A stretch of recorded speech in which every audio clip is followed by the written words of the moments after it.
What's going on, everybody? Zack Rosenblatt finally back with Mike Kaye for the latest episode of the No Huddle Show. Been on a little mini vacation, although I was working. I was out in Miami for the Super Bowl. Mike was doing his thing back here, but we're back. How's it going, everyone? How's it going, Mike? I haven't seen you in a while. Yeah, many blessings.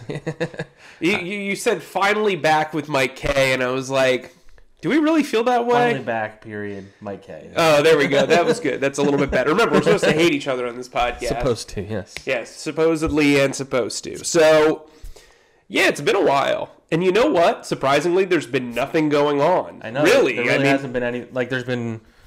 They're basically, so the main things that have been going on is that the Eagles haven't been able to get any of the offensive coordinator candidates that they reportedly wanted. Yeah. I mean, I can't remember like exactly when our last podcast happened, but like Graham Harrell, they talked to, and he decided to stay at USC. We don't know the dynamic of if they even were going to offer or whatever, but the news was out there that these guys are pulling back. So him, James Urban, and also their receivers coach, Bobby Engram, who we did talk about on the previous pod, I think. Yeah. And then Mike Kafka was like the popular name who I thought made a lot of sense, and it kind of, because they were waiting so long and the Super Bowl was happening, like he seemed like the guy, and then reportedly the Chiefs already said, no, you're not talking to our guy. And then it sounds like Michael LaFleur was another name that was floated. He's on the 49ers staff. He's the passing game coordinator. He signed an extension, I believe, right? Mm-hmm. That happened? Yep. Jim Caldwell, it seems like, was never actually a candidate based on the way things, because he's a guy that's out there, so if they wanted to hire him, they would have. Right, yep. So what that has left us with is, number one, it's either going to be Press Taylor, or it feels like the other option is either Mike McDaniel on the 49ers, if they give him permission to interview him. Do they need permission?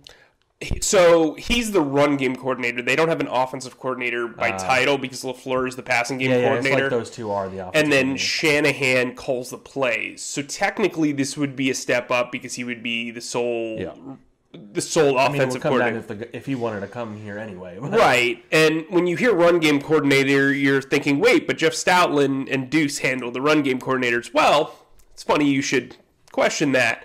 McDaniel's background is actually with wide receivers. He was a wide receivers coach for the Browns. He was a wide receivers coach for the Redskins. He's basically a traveling pupil of Kyle Shanahan. He's been with him for a while. He's, I believe, 36. He's only 36. Yeah, he's 36 years old. He looks way younger than that. Yeah, he does. But yeah, so it would be him, and the other name that has been floated is Press Taylor, which it feels like is like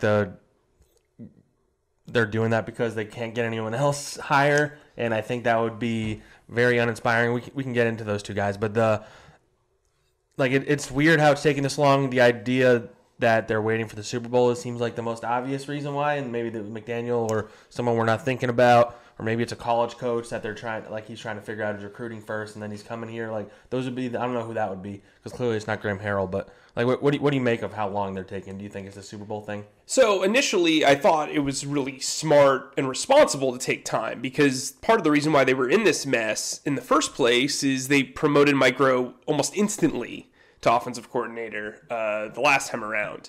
Then when you look at the coaching staff changes last year, they made basically those changes 10 days after they got eliminated from the playoffs. So I thought taking the patient approach was smart. While Urban and Harrell both stepped out of the race, that doesn't necessarily mean they did it because they didn't want the job and the Eagles wanted them for the job. That said, though, the logic here of, maybe being interested in Michael LaFleur, maybe being interested in Kafka, and not having the opportunity to hire them, it's a little odd to me. If you're waiting this long, your candidate better be in the Super Bowl. And if your candidate is in the Super Bowl and they don't want the job, you better have a really good backup plan. And a really good backup plan to me is not Press Taylor. And I just, that would not go over well with the locals either, I don't think. No, it wouldn't. Look. It's not that important, but... You're right. I didn't think Press Taylor should have been fired. I also didn't think Mike Groh necessarily... This might get me some heat, but Mike Groh... I was up and down. I was 50-50 on that. I think it was probably in the best interest for him and probably the best interest for Doug Pederson for them to split ways. But when you look at the actual... Look, the Eagles finished 7th and 11th in passing offense the past 2 years. That's top 15, if my math serves correctly. You know what I mean? So, they were in the top half of the league. It wasn't like he was absolutely abysmal. That said, though, if you're hiring Press Taylor and you're promoting him, then you're clearly signifying that Mike Rowe is the clear problem in that room because you've had access to Press Taylor's mind for the last, he was involved with several years. He was involved with the Philly special play, is what that's the lore around him. Right. Which is weird because the Bears ran it, I believe, when Mike Rowe was still there, if I'm not mistaken. But anyway, whatever. It's uninspiring. I don't think, I'm not saying it's a bad hire because we don't really necessarily know how much he worked in there. Carson did have a 69.3% completion percentage his first year working with him, and took a step back this year. But I just don't know how you sell that to a fan base who doesn't want to rebuild, who wants to continue to win. The window is still open despite all the changes that they could potentially make and probably will make. I just kind of don't understand why you would just go with the status quo.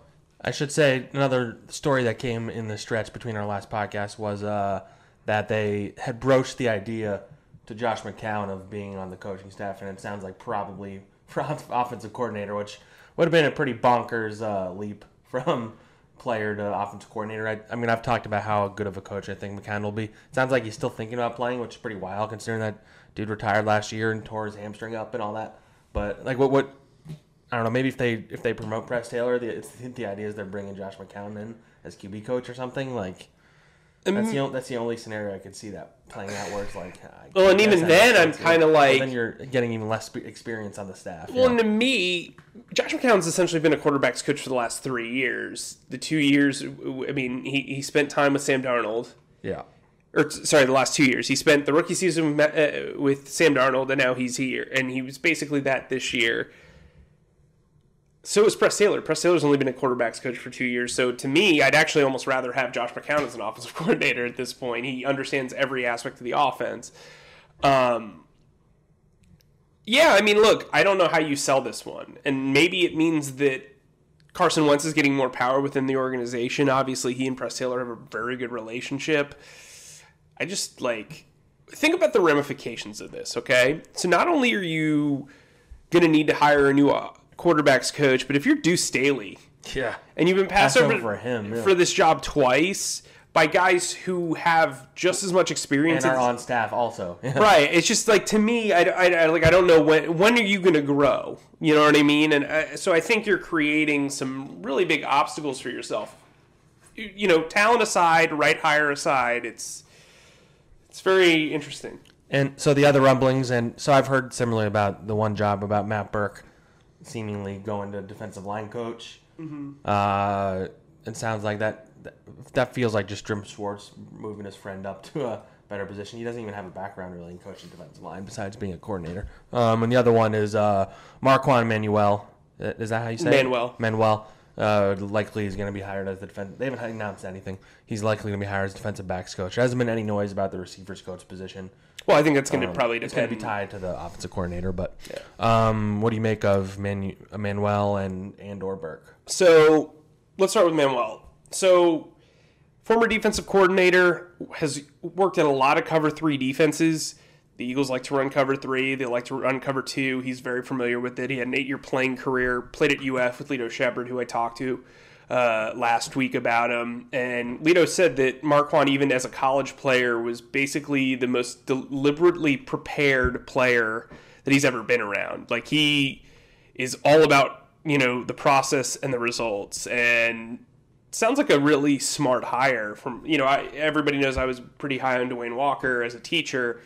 But Marquand's got playing experience with Jim Schwartz and his defense. He played for him in Detroit his final year in the league in 2009. I think that's important. I think that helps with the player relationships and the player relatability. So I think it's a good hire. And plus, if Schwartz decides to leave next year after the final year of his deal, you've got a built-in replacement in Manuel, who had 2 years in Atlanta, one really good year, one really mid year. But he's proven that he can develop talent in the backfield. You look at Ricardo Allen, you look at Desmond Trufant had some of his better years under him. There are guys in that Atlanta secondary that have played well. He was in Seattle with the Legion of Boom when they won their Super Bowl. worked with Richard Sherman, worked with Byron Maxwell, worked with guys that he helped elevate. And so I think having him around with Tim Houck is a smart move. With Matt Burke, I've talked to some former players of his, and he is universally appreciated. He's a guy who's really well liked in the Eagles locker room. And his players with the Dolphins said that he is very, very straightforward. He will tell you, if you do something wrong, this is what you did wrong, here's how we're going to correct it. He'll take the extra time to show you how to get better as well. And I think that helps, especially from the defensive line perspective. You see guys move to different position groups all the time. He's obviously aware of all the jobs on the defense because of his background as a defensive coordinator and his longtime relationship with Jim Schwartz. So I think that helps in that facet, if that's the move that they make. Yeah. I imagine I think that it seems like they'll probably announce everything at once, is my guess, right? When they finally do make these decisions. Yeah, it'll all come at once. Yeah. And then the other staff news that just came today, actually, is that the Eagles are making more changes on their medical staff. They let go of their director of high performance and their director of rehabilitation. I think one of them came in when Chip Kelly was here. Yeah, Holes came in when Chip was here. Yeah, when Chip was here. He's like a sports science type guy. Three straight years where they've revamped the medical staff. Who knows if there'll be more changes. It's starting to seem more and more like maybe they shouldn't have made the initial ones they did after the Super Bowl, because things have only gotten worse since then. I don't really know what the answer is here. This isn't something we can even – it's hard to even analyze without being behind the scenes, but I mean it's pretty obvious that the last 2 years they've been maybe the most injured team in the NFL, and something needs to happen. I don't know if it's within the staff. They need to come up with some sort of consistency in this regard, but I don't really know what we can add to that. Yeah, I mean, I think the soft tissue injuries have been a problem. You look at the guys who suffered that this year, and they lingered. Jordan Howard, Ronald Darby, Sidney Jones, Darren Sproles had 2 separate issues with a hip flexor. There was clearly a foot injury epidemic as well. Literally they lost their 3 starting defensive tackles. Three of the guys that started games, the defensive tackle, and Tim Jernigan, Malik Jackson, and Hassan Ridgeway, all to separate foot injuries. And maybe it was just time for new blood in there. I saw John McMullen of the a couple of different stations in Jersey. He reported that Jalen Mills said that he had a really good relationship with Mansari. Their I forgot what her title was, but director of rehabilitation. I believe. He said that she did a really good job with his foot injury. Said she didn't rush him back. Said he didn't rush. Yeah, director of rehabilitation. Yeah, he wasn't rushed back, and I think that's good. I mean, that's great and everything. But they did hire a new chief medical officer who was brought in to observe the staff and then make his recommendations. Clearly, his recommendations led to the lack of renewal of these 2 contracts. Yep, that'll be something else to keep an eye on. Okay, let's see. I guess another kind of newsy-ish thing that happened in Miami was Malcolm Jenkins spoke to a radio station out there, and he went out of his way to point out that he felt like it's just been really quiet on the front of his new contract, and that where's the quote? Oh, here it is. Honestly, I was hoping something would get done during the season. It didn't. I really didn't let it bother me. I continued to play, didn't complain. Even though you go through every game without security, you are taking a risk, especially everyone else getting hurt, especially with everyone else. So he's emphasizing how durable he is, and how he thought something was going to happen. Maybe we're just I'm reading too much into this, but this doesn't improve my percentage chance that he's going to be back here next year. I don't think it makes me think he's not. I don't think you're reading into it all. I mean, I don't think you're reading. Malcolm says what he's thinking a lot with this kind of stuff. Yeah, he's pretty transparent. Do you come out of that thinking that okay, I don't know about this, or do you think the Eagles are just taking their time? I don't know what they're waiting for. It doesn't really make a lot of sense to me. I don't think he's definitely gone, but it's definitely not looking good. He's a guy who has made a major impact in Philadelphia and New Jersey throughout his time here, and I think it would be a logical decision to simply say, yeah, we're not interested in getting something done. That said, everybody has their walking away price, and Malcolm and the Eagles certainly have theirs, and maybe it doesn't work out, but if that's the case, everything that I've been told is that Rodney McLeod's expected to have a pretty decent market. So if you have to replace both safeties, I think safety actually becomes your biggest need, even before cornerback and wide receiver. And so it's just like we said with Press Taylor, you're opening up a bunch of spots. You're going to have to rebuild the secondary unless you're bringing back Jalen Mills as the free safety. Which even then, that's like still rebuilding it because it's basically playing completely new position, so it's like a new player. And we talked about Manuel. I actually think Manuel's hiring now and Unlin leaving is actually coming at the right time because you're going to rebuild the secondary and that new DB coach's image. Yeah. And also with Mills, he's said many times that he wants to play corner, so if he has other offers, he won't resign here if they tell him they're going to move him. Right. Yeah. To me, I don't think he's going to have a ton of offers. There's this sentiment that he's going to cash in, but I mean, unless he's going to Detroit and playing opposite Darius Slay or they trade Darius Slay, I can't imagine. Yeah, well, Corey Unlin there, yeah. Yeah, I can't imagine the market's ginormous. That said, though, I think Ronald Darby's gone. I think Rodney McLeod will price himself out of the Eagles' range. And so if you're bringing in new safeties, you're probably going to want to swing for the fences in Anthony Harris, is my guess. Because you cannot go into the draft needing 2 new safeties. You just can't. And this is a decent safety class from what I understand, but still, bad beat. Bad beat if you're letting both those guys go.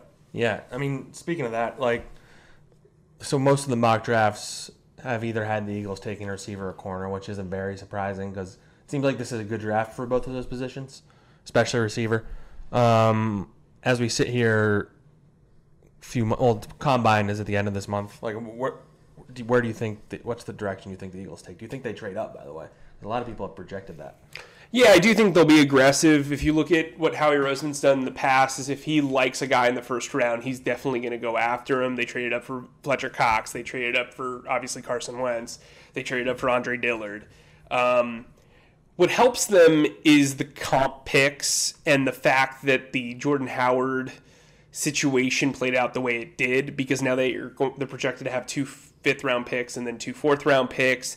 They can afford to deal, right, 2 fifth-round picks and 2 fourth-round picks. Yeah, because they're getting the fifth-round pick from the Patriots. Yeah. So they'll have 2 fifth-round picks and 2 fourth-round picks. Those the extra fourth and the extra fifth, I think you can package to get a deal done, to move up a few spots down the road.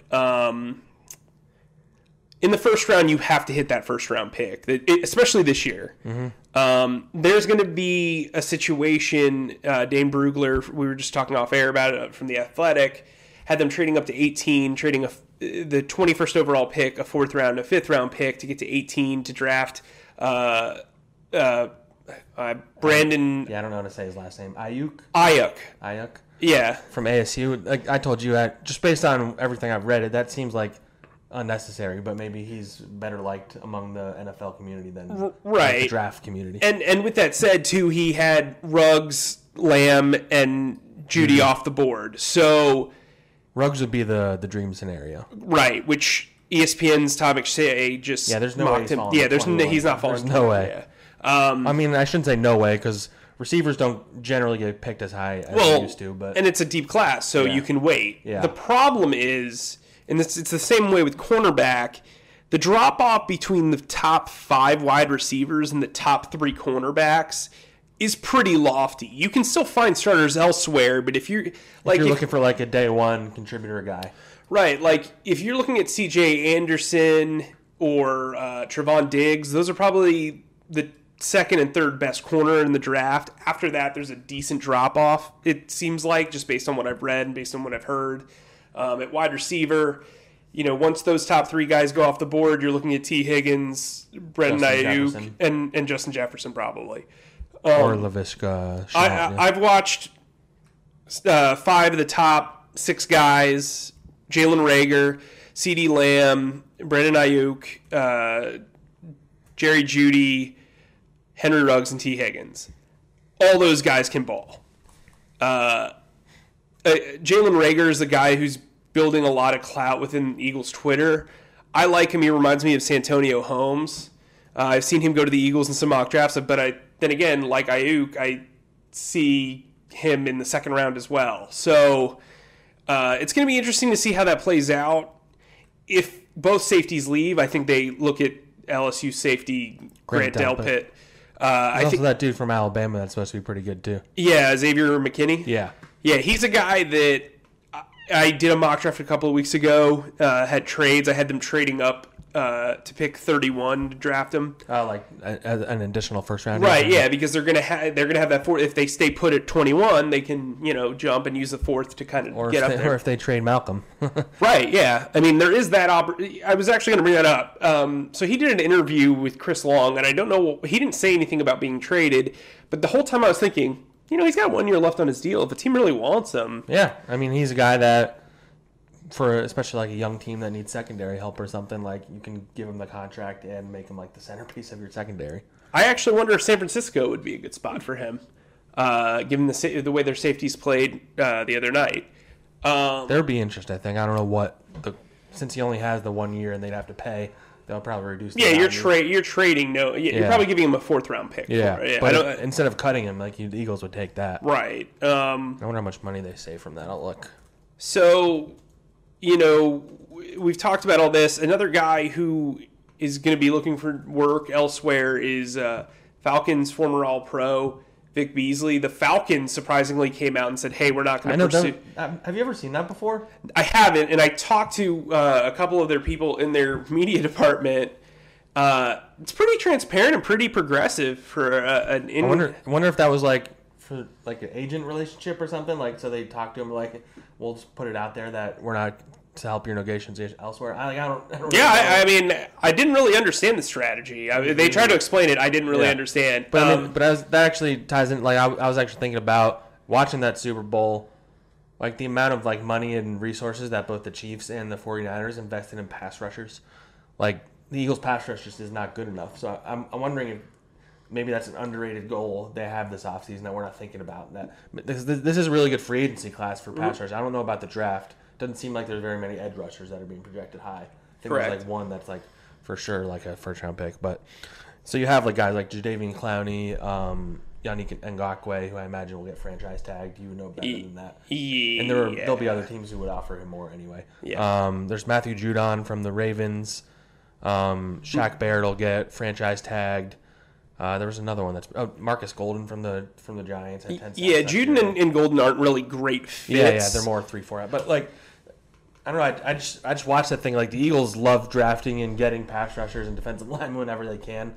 I wouldn't look past the idea of them either drafting a defensive tackle in the first round or spending a lot of making their top target a defensive end instead of Byron Jones. So the logic with Vic Beasley leaving is, I think Vic Beasley. I think they think he's kind of a middling talent a little bit. He had 8 sacks this season, but which is good. But 6.5 in the last 8 games, which is good. It would be good for second best on the Eagles. Only Brandon Graham had 8.5 sacks more, or had more sacks at 8.5. He'd be a really good fit for the wide 9. I wonder if he would be willing to go somewhere, take like a 1 year, $9 to $10 million deal as a prove-it deal, and kind of try to work his way, because I think he's a better natural pass rusher than Derek Burnett. And he wouldn't have to be the main guy here either. Right. Because you're going to rotate a ton. And he kind of falls into the formula of the guys they should be targeting, which we've talked about, is like what they did in 2016 is getting guys who are 26, 27 in the prime of their careers. You can commit to them for a couple of years. Like, maybe he won't be a star. I don't think they expected Rodney McLeod or Nigel Bradham or Brandon Brooks to be, especially Brooks, to be as good as they were. So, I don't know. I like the idea of Beasley coming here. Yeah, I think it all matters about price. Yeah, but the thing is, pass rushers make a lot of money now. But here's the reason why you could pursue him. So you don't have to pick up Derek Barnett's 5th-year option until May. Signing Beasley allows you some wiggle room. Yeah, protects you if he's not good again or not good enough. Right. Maybe you sign Beasley to a 2-year deal, and and basically it's a competition between Graham and Bradham, and Barnett, to see who sticks around, because Graham's got 2 years left on his deal. Vinny Curry's going to hit the free agent market. You're going to have room for an extra DN. While I really like Josh Sweat, you got to cover your bases. And look, Vic Beasley's a guy who is 3 years removed from an all-pro season where he had 15.5 sacks. I mean, you like that potential. I believe the Eagles were interested in him during the draft. He just went top 8, so it was difficult to kind of get up there. But to me, that's the type of move you make if you want to buy low, get a guy that can come in here. Look, he's a little undersized, he's a little lanky, he's a lot like Josh Sweat. He's 27 years old. Yeah, he's 27. 6'3", 246. Yeah, he's not huge. I do think but he's shorter, and that fits into the model, really. Yeah. I do think there's some concern about how much he loves football, based on what I've been told. And I do think he's a guy who's very streaky. Sound familiar? Basically everyone. Yeah. Not the lack of football, but the streaky pass rushing. Look, Brandon Graham's a guy who should play at a high level for 2 more years and then call it a career, but they need to prepare themselves moving forward. You know what I mean? Yeah, even just talking in this podcast, it's becoming clear that they're a little bit farther away from being a Super Bowl contender than everybody seems to think they are. There's a lot of work to be done. They need to hit on their draft picks and they need to hit on all their free agents, which they haven't done the last 2 years. Right, and when they did, it worked out pretty well. Yeah, exactly. So it really is that. They have a really good core for sure. They have the quarterback, they have the running back, they have the offensive line. It depends on how that looks next year. Mm-hmm. They have Fletcher Cox. The rest is kind of a question mark. Yeah, I agree. All right. I think that we can wrap up there. We should congratulate Andy Reid on winning the Super Bowl. There's not really much that we can add that nobody else already has. I was out there for the Super Bowl. It was a pretty cool moment for sure. Andy, as I predicted internally, and I mentioned to people, he made a joke about eating cheeseburgers after winning that game. He said he was going to get a double cheeseburger with extra cheese. So. He also made a couple of really incredible wife jokes throughout the weekend. It's very on brand for him. Yeah, he's a role model, sir. You know what? He's a guy that, what if he, I don't think he's going to retire. I think there's a lot of coaching left in him, but especially now that he has Mahomes, he's going to stick this out. You got to stick with it. But, oh, wow, the Jaguars just hired Trent Baalke as their new director of player personnel because they had moved on from Chris Polian, who, by the way, I could see being of interest to the Eagles as Andrew Berry's potential replacement. That's not a report. It's just he's got the experience that it would make sense.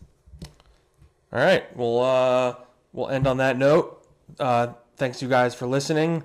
Make sure you sign up for Eagles Extra. It's getting into the offseason, so that'll be where we give you the juiciest stuff. It's on our website. Mike's been tweeting out links.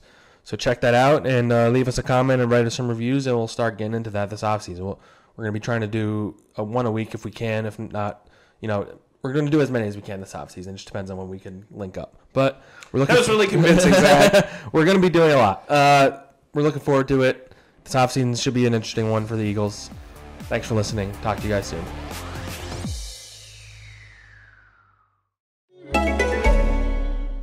This is Acast Recommends.